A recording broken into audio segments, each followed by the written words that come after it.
ఇటీవలే ఉత్తరప్రదేశ్లో తన భార్యను ప్రియుడికి ఇచ్చి పెళ్లి చేశాడు బబ్లు అనే వ్యక్తి. ఈ సంఘటన దేశంలో సంచలనం రేపింది. ఇందులో తాజాగా మరో ట్విస్ట్ చోటు చేసుకుంది.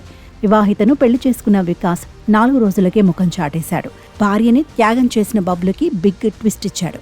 రాధికను తిరిగి ఆమె మొదటి భర్తకు అప్పగించాలని తన తల్లి కోరిందని చెప్పాడు. భార్య లేకపోవటం వల్ల బబ్లు భవిష్యత్తులో తీవ్ర ఇబ్బందులు ఎదుర్కొనే అవకాశాలున్నాయని తన తల్లి వివరించిందని అన్నాడు. అంతేకాదు, బబ్లు రాధికలకు 2 పిల్లలున్నారని, ఆ ప్రభావం వారిపై చూపుతోందని తన తల్లి సోదాహరణగా తెలియచేసిందని వికాస్ వివరించాడు. దీంతో ఈ వ్యవహారంపై ఆ గ్రామ పెద్దలు సమావేశమయ్యారు. ఈ సందర్భంగా రాధిక, బబ్లు, వికాస్ అంశంపై చర్చించారు. అనంతరం బబ్లు, రాధిక కలిసి ఉండాలని వారంతా నిర్ణయించారు.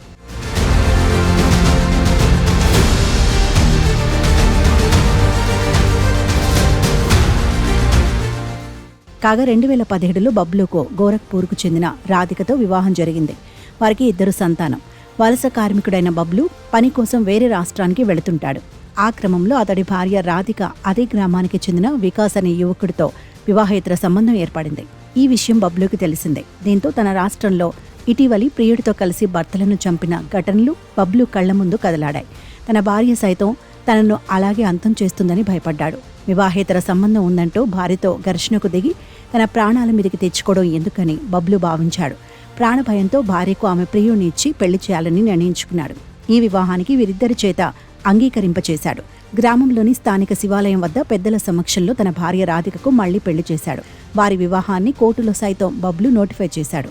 అదీ కాక అఫిడవిట్లో తానే సాక్షిగా సంతకం చేశాడు.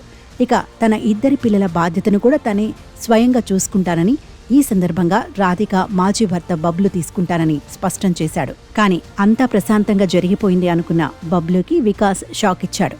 నీ భార్యను నువ్వు తీసుకెళ్ళు అంటున్నాడు. మరి బబ్లు తన భార్యను తీసుకెళ్తున్నాడా లేదా అన్నది తెలియాల్సి ఉంది. మరోవైపు ఈ సంఘటన చర్చనీయాంశం అవుతోంది.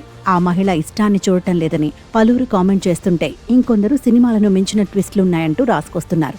ఏది ఏమైనా బబ్లు ఆమెను స్వీకరిస్తాడా లేదా అన్నది ఆసక్తిగా మారింది.